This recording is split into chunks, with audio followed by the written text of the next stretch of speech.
और इसके अपने रिश्तेदार जो जो थे, बाकी जो ब्यूरोक्रेट्स थे, ये मुझे कहता था उनके बारे में, ये किसी के काम आते हैं? क्या किया है इनने? तो ये था इसका बड़ा ये कोई हालाँकि मुझे पता है मुफ्ती साहब को बहुत ही अच्छे रिलेशंस थे इसके साथ।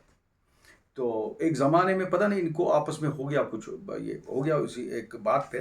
तो मैंने इसको एक बार बोला because he had worked with 3-4 chief ministers. एक तो इसने फारूक साहब के साथ किया था काम, एज़ प्रिंसिपल सेक्रेटरी उनका भी था, और मुफ्ती साहब के साथ भी किया था बड़ा क्लोज़ली काम, फिर इसने उमर साहब के साथ एज़ चीफ सेक्रेटरी काम किया।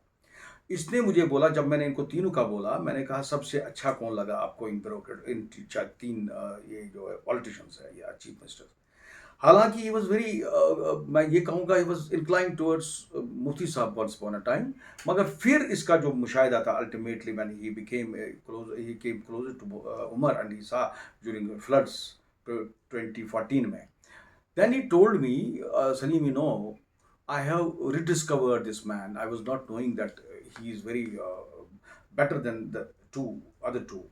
ये उसका एक मुशाहिदा था उमर साहब के बारे में। तो उसने मुझे बोला जब मैंने उनको पूछा कि आपको कौन लगा इन 3 में से किसके साथ अच्छी रही का ये कॉम्बिनेशन और कि कौन लगा आपको ठीक है इनमें? ही नेम्ड उमर साहब। तो ये मैंने ये सारे ये इसमें किए हैं।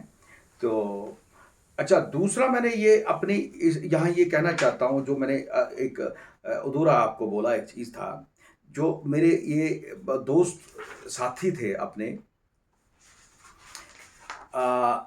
इसमें कुछ ज़िंदगी में एक अजीब-सा एक मोड़ आया, मैं ये कहना चाहता हूँ यहाँ। मेरी जो माँ थी, ये जो एक ज़माना था जब मेरा एग्ज़ाम था, ये यहाँ कहना चाहता हूँ मैं लोगों से। क्योंकि मेरा बाप जो था बड़ा खुद्दार टाइप का आदमी था। ये मैंने कहा पहले ये इन्फॉर्मेशन में काम करते थे ये डिपार्टमेंट में, तो एक मैट्रिक का मेरा एग्ज़ाम था। He was placed under suspension, तो शायद हमें मेरे बाप को शायद आधा तनख्वाह या समथिंग व्हाटएवर क्या मिलता था उस वक़्त। तो मुझे वहाँ कुछ ड्यूज़ बाकी थे स्कूल में। तो फ़ी के ड्यूज़ थे और मुझे रोल नंबर लाना था बोर्ड का, स्कूल बोर्ड ऑफ एजुकेशन का। तो वो मुझे बोलते थे ड्यूज़ क्लियर करो तो ये देंगे हम। मैंने जब अपनी माँ से ये बोला तो उसने कहा ठीक है। उसने शाम को ये बोला, मैं सुनता गया ये बिकॉज़ मैं सोया था तो वो बात कर रहे थे आपस में। तो my father was telling my mother, उसने कहा मेरी माँ को कि इस वक़्त तो है नहीं पैसा, तो मगर मैं कुछ करूँगा तो करेंगे पैसा, तो उसको करेंगे। और आप हैरान हो जाओगे, मेरी माँ ऐसी माँ थी, ऐसी इंसान थी, इसीलिए मैं वो कंपैटिबिलिटी की बात करता हूँ। मेरी माँ एक अच्छे घराने से, मतलब उसके जो घरवाले थे, my maternal grandfather, he was a rich man, सारा लगभग कोट-वोट उसी का था, वो बड़ा पैसे वाला था, अच्छा था। तो मेरी माँ का भी वो मकान-शकान बड़ा ज़बरदस्त था, वो उसकी बहनें-वहनें सब थे, they were well settled and well off everybody. तो मेरी माँ इतना प्यार करती थी अपने हस्बैंड से, मेरे बाप से, कि वो किसी को कुछ नहीं बोलती थी। उसने ये सुना मैंने कि मेरी माँ ने उसको बोला, अगर नहीं हो सकता है कोई बात नहीं, हम कोई चीज़ कोई बेच देंगे और इसका फ़ी भरेंगे। अच्छा, हालाँकि मैंने ये पहले ही कहा आपको, उसके घर में थे, उसका वो बाप का घर था वगैरह-वगैरह, but she never told anybody. मगर उन्होंने मुझे दूसरे दिन पैसे दिए और मैंने रोल नंबर लाया। ये होता है एक कुर्बानी।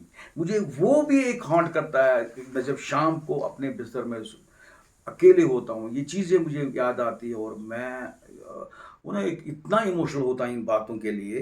तो कितना एक प्यार था, क्या थे वो, और क्या दुनिया थी, और कितना प्यार करते थे आपस में, और एक घर बनता है उसी से। मुझे उसी की वो पर्सनैलिटी का ये एक शायद जो मुझे कंपैशन है for people, I want to help people. तो मुझे शायद उसी माँ का ये देन है और बाप का, जो वो भी करते, मेरे मेरे मेरे बाप भी करते थे इंफॉर्मेशन डिपार्टमेंट में।